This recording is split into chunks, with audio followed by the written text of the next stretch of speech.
eat British beef? Yes, I would eat a British beef if I'm sure that there is no problem. Well, we are a bit afraid of British beef, but not that much. Right. Fantastic. So no problem with that. It is good. You're not scared? A little bit, like everyone. I would eat either if it is well controlled. Anyway. Would you like a piece now? No, I'm really, I have eaten enough.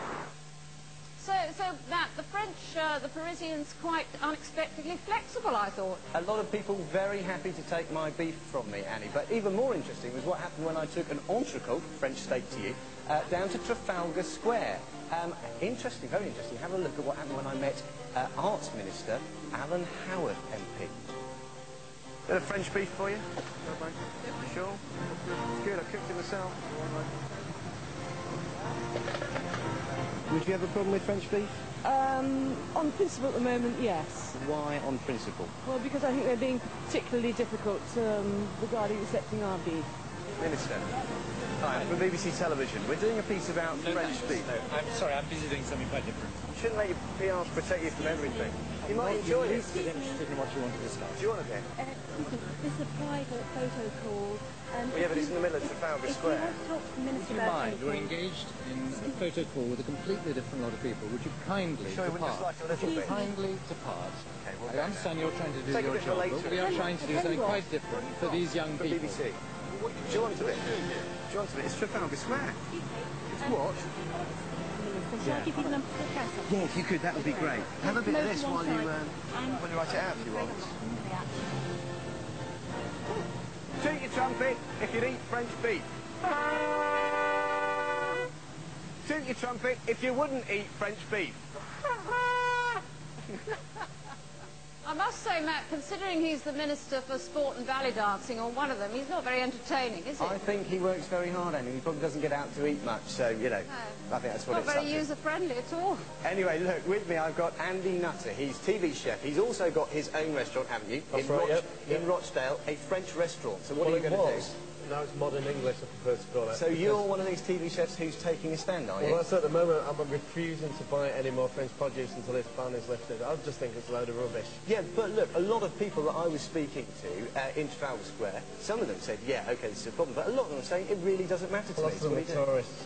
They didn't know what they were talking about. This is the best British beef. You know, up in Scotland, Aberdeen Angus, you can't get better.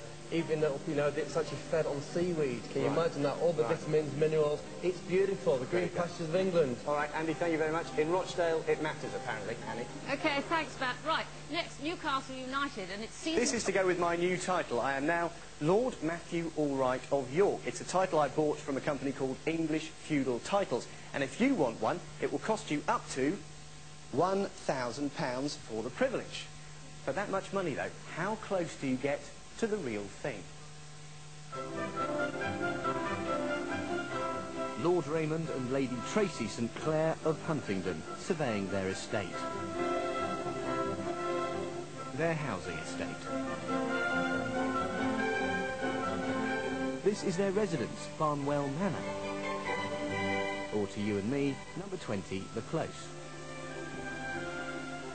Ray and Tracy run English feudal titles. For up to £1,000, they'll help you to call yourself a lord or lady. They'll also sell you a piece of land, which allows you to call it a seated title. Time for a highly deferential interview. Lord Raymond, Lady Tracy, could you tell me, what exactly are people getting for their money? What we're able to offer is a seated title, which is a title that's attached to some land that we have in Devon. Effectively, this means that you can change your passport, driving licence and credit cards, etc., to reflect your newfound status. With all due respect, though, Lord Raymond, isn't this something that people could do for themselves, thus saving themselves up to £1,000? Yes, of course, it is something that somebody could do for themselves. However, to acquire a seated title, you must have land. We already have the land and therefore are able to offer the title and the land to you. Ray claims he's helped 1,000 people to become lords, ladies, earls, dukes, whatever you want, and his email promotes some of the benefits of having a title. Instant credibility, deference and respect wherever you go, the best seats in restaurants, access to exclusive golf and country clubs. Sounds great. I'll have one. Congratulations, Matt. Here's your title certificate with seals, and here are your title documents. Thank you very much. So what do you call me now? Lord Matthew Allwright of York. Right. Don't forget it. Yes, Lord Allwright. What English feudal titles gives you, apart from the certificate, is a kit to change your name. But you can do that in this country for next to nothing anyway. In fact, you can get similar kits from stationers for £3.95. Ah, but Ray and Tracy will also give you a piece of land registered in your new name. So, how much land do you get? Precisely 20 centimetres by 20 centimetres, like this. So, I've got my land, my country house, a few fast cars, a couple of horses, and of course, my people.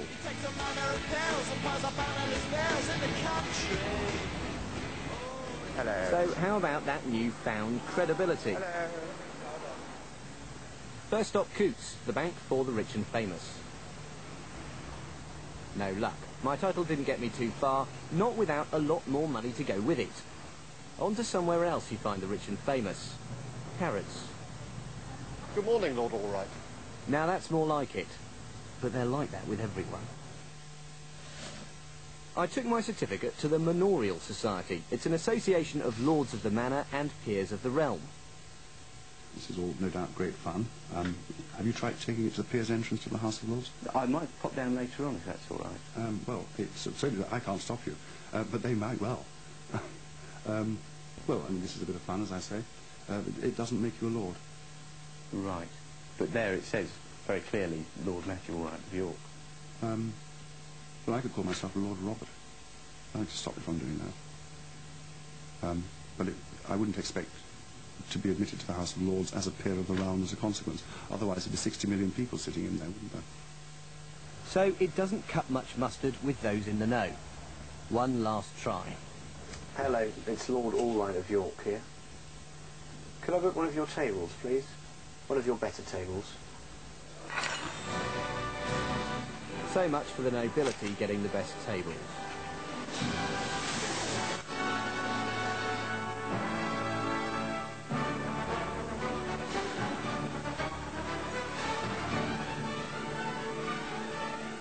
Oi, get off my land.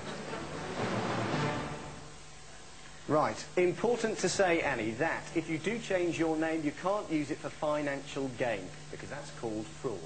Okay, now you've got news on Tony Blair, haven't you? Not on Tony Blair, Annie, but for something slightly more popular and slightly less scary in some senses, the Blair Witch Project, okay? As Andy, the ghost hunter, will display, this is the poster for it here. And it's sweeping across the States, has been for some time. Very, very popular. Audiences over there say it's very, very scary, but not as scary as the marketing that's taking place over here. One of the very spooky things critics say about the film is that there is almost no music in it at all, just a little bit from a car radio. Listen. Spooky. Right, okay, so how on earth did they manage to come up with this? A CD of the film. Not only that, but the CD has 12 tracks in it, lasts for 56 minutes and 16 seconds, and costs £14.99. Well, it's because it's supposedly a CD of tracks selected by one of the characters in the film. Josh. Hold on. There he is, in the middle. You can pick him up there anyway. Okay, and Direct Distribution, who market the CD, say that it is a companion album, not a soundtrack album. That's what they say. And it's all the posters and adverts, they also say. But the question everyone's asking is, will British audiences find the film as scary as people in the US? We've got a crack panel of judges. They've seen it today. The first day it's been out in York. They're medieval themselves, very scary. Out of 10, what do the pumpkinometers give it? How scary is it? 2 7s, 2 9s, that's an 8, okay? But which is scarier, the Blair Witch Project or an interview with Anne Robinson? Annie. I'll leave it to you, Annie. Thanks, Matt. Right, next time can... Let's stop the car to find a shooting star. I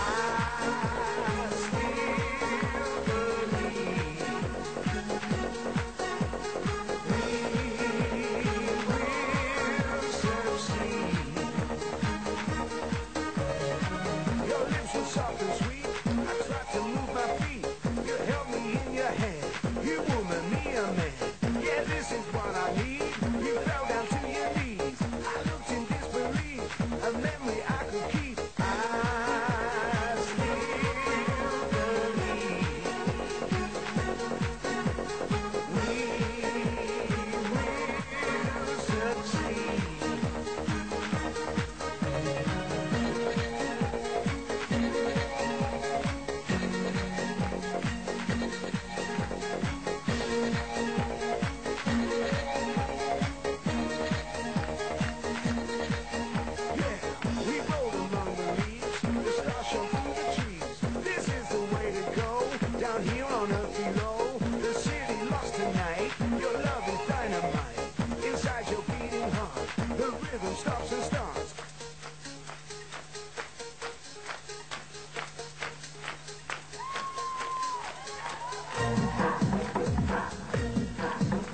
that.